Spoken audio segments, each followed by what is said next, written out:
Hello, my name is Mike Myler. I'm a maker of RPG books, and today we're going to talk about Miss of Akuma. A beautiful cover by illustrator Claudio Pozis. Just kills it. This is a book I made with Stormbody Studios. It's an Eastern fantasy noir steampunk campaign setting for D&D 5th edition.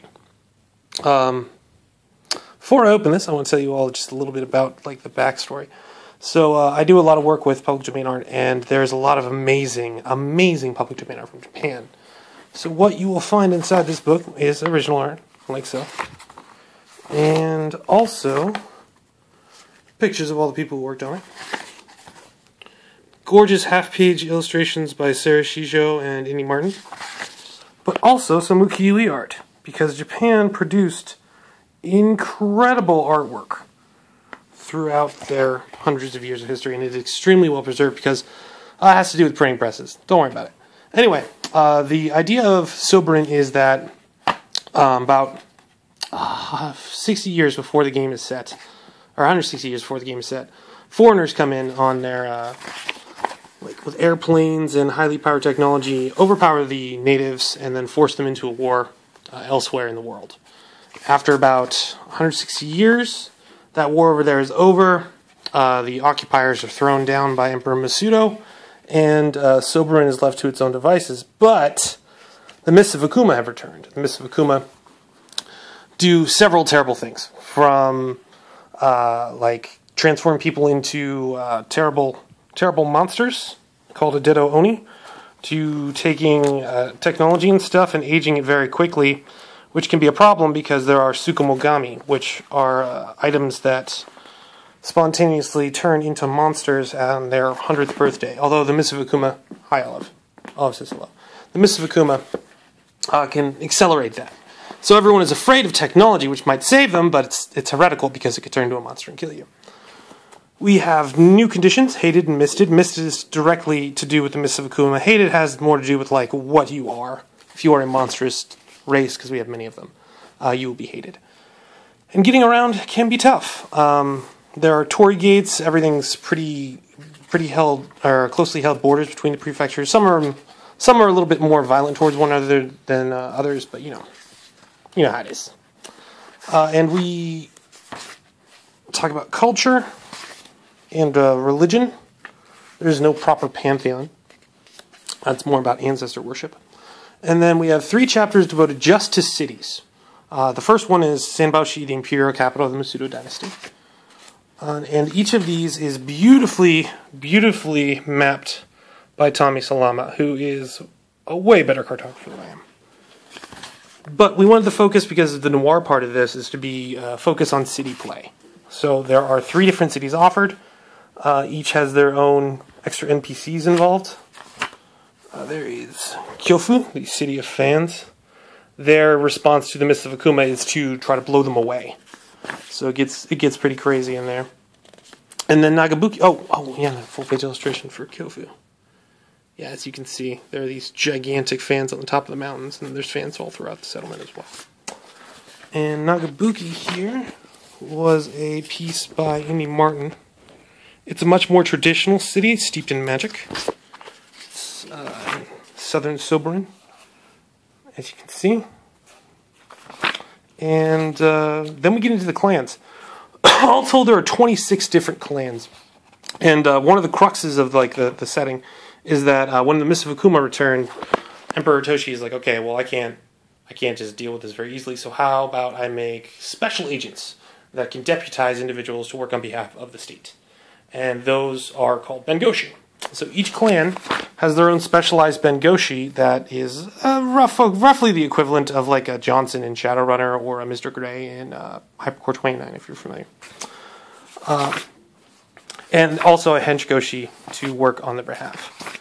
And it runs the gamut. Some are very technological. This one is really neat.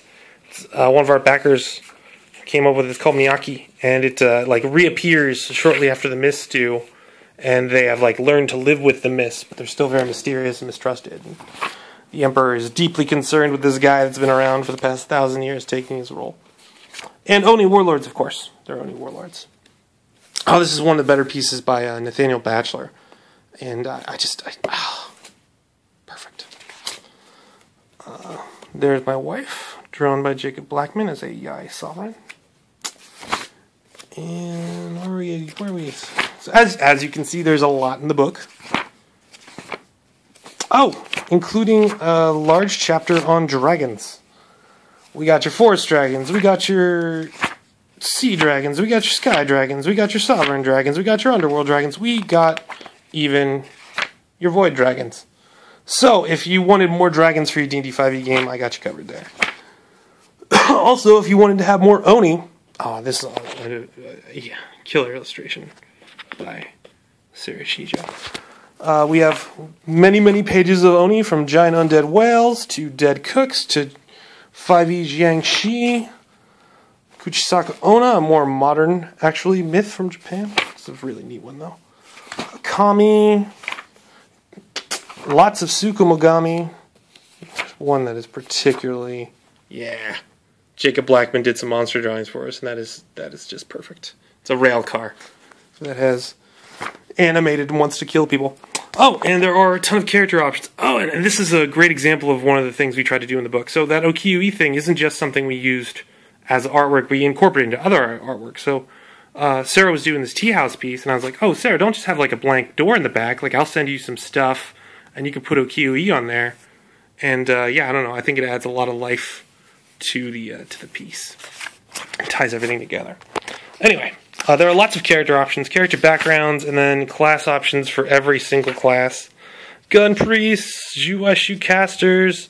We made our samurai into paladins, and our Wujen are warlocks. And the Wujen get a particularly large amount of love. I think about 3 pages of love, because they're tied to the seasons. So there's technically 4. And then we get to races. There are a ton of races. There are humans, there are Bakemono, which are like goblins made out of the insects that die in the Mist of Akuma. Giant ape folk called Engine. So many different kinds of Henge yokai. Inu, Kitsune, Kumo, Kuren, Neko, Nezumi, Saru, Itachi, Koi, Mujina, and Usagi. So if you're looking for Henge yokai, there's a ton there, including a special Henge yokai in PC. Kappa, turtle folk, mutants, Necroji, which are like the undead cyber warriors of Ropeo, one of the foreign nations, or formerly foreign nations. Oni Touch, which are our take on the demonic folk. You can play a tiefling, but the Oni Touch are cooler, I'd say. Sonorous, which are psychic children that survived the apocalypse in the other continents. Pion, which are frog folk. Shikome, which are what happens to animals that die in the Mist of Akuma. These, I love these. They are, they might be steampunk Japan Space Marines. Steametics, which are, think like Iron Giant, but human-sized, Tanuki, which we did include the historically important parts. Tengu, and one more. Where are you at, buddy? Umibo, which are the water folk, the only spirited folk that remain. The rest have died out from the strip mining and stuff that can get an occupation performed. Then we have Chapter 12, which are feats, lots and lots of feats, including a bunch of martial arts stances. So if you wanted to bring martial arts into your 5e game, this will do it for you. Then equipment, which covers a lot of cool Eastern stuff. We made katanas badass. And also steampunk equipment, including lots of cool augmetics. So if you wanted to catch magic and shoot it back at people, or have a fan hand, we got you set. Oh, got some vehicles there too. The flying folks. Spells, largely designed by Savannah Broadway, with another crazy awesome illustration by Sarah Shijo. Love that piece. Exorcism slips. There's this spell here where you, it's basically a Hirikiri with distance. Lots of cool spells. And then at the end is something I'm extremely fond of. An adventure written by the guy that got me into D&D all those years ago. It's called Revenge of the Pale Master. It is awesome. It is a very intriguing mystery. As you can see, there's a huge freaking cast, which I did go out of my way to make sure there are portraits for each NPC, because otherwise it'd be a little difficult to follow.